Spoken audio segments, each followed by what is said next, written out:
नमस्कार साथियों। आपने अभी देखा होगा 31 जुलाई को दिल्ली के जंतर मंतर पर एक आंदोलन किया गया था। वो आंदोलन स्टाफ सिलेक्शन कमीशन यानी एसएससी के छात्रों में एग्जाम में हुई गड़बड़ी को ध्यान में रखते हुए उनके छात्रों के साथ में सभी टीचरों ने मिलकर ये आंदोलन किया। इसमें राकेश यादव जी, नीतू मैडम, अधीर रंजन चौधरी, अन्य सभी स्टाफ वहाँ पर मौजूद थे। लेकिन हुआ क्या है कि जो शिक्षक हमें शिक्षा देते हैं उन्हीं को दिल्ली पुलिस के द्वारा पीटा गया, मारा गया, कूटा गया और एक अपराधी के तौर पे उन सभी को उसी बस में, दिल्ली वाली बस में बिठाकर 8 घंटे तक पूरे दिल्ली के चारों तरफ घुमाया गया। इतना अपराध उन टीचरों ने कर दिया क्या, जो दिल्ली की पुलिस ने इस तरह से बर्ताव किया। यानी जो सरकार आज शिक्षा के नाम पे रोजगार देती है, लेकिन अगर उसी रोजगार में कोई गड़बड़ी या कोई अन्य गलतियां हो जाए और उसको सुधारने के लिए कोई व्यक्ति अपना लेटर दे, अपना अभिवादन करे या फिर अपना एक छोटा सा शांतिपूर्ण धरना प्रदर्शन करे, तो सरकार वो भी नहीं करने देना चाहती। इस आंदोलन में काफी सारे टीचरों के काफी ज्यादा चोट आई है, लेकिन टीचरों ने छात्रों के लिए मिलकर आवाज उठाई है। अब सवाल यहाँ पर यह है, क्या सरकार पारदर्शिता के साथ एग्जाम करवाना नहीं चाहती है क्या?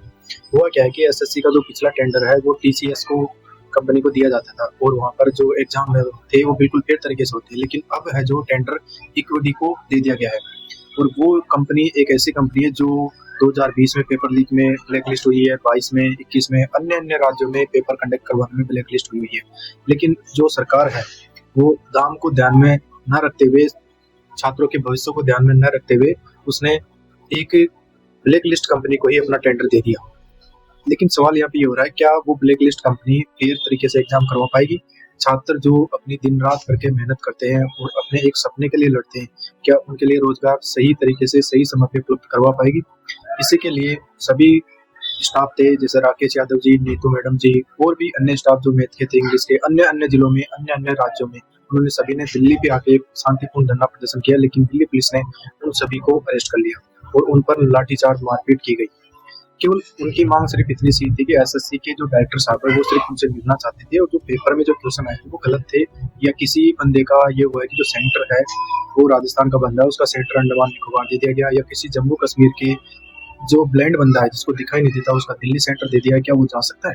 10-10 हज़ार किलोमीटर, 1-1 हज़ार किलोमीटर दूर सेंटर डाल रहे हैं और वो भी टाइम पर नहीं डाल रहे हैं। और जब वो छात्र कैसे जैसे तैसे करके सेंटर पे पहुंचता है, उसके बाद पता चलता है कि एग्जाम पोस्टपोन हो गई है, या फिर तुरंत उनका जो एग्जाम सेंटर था वो चेंज कर दिया गया है। क्या ये सब सही है?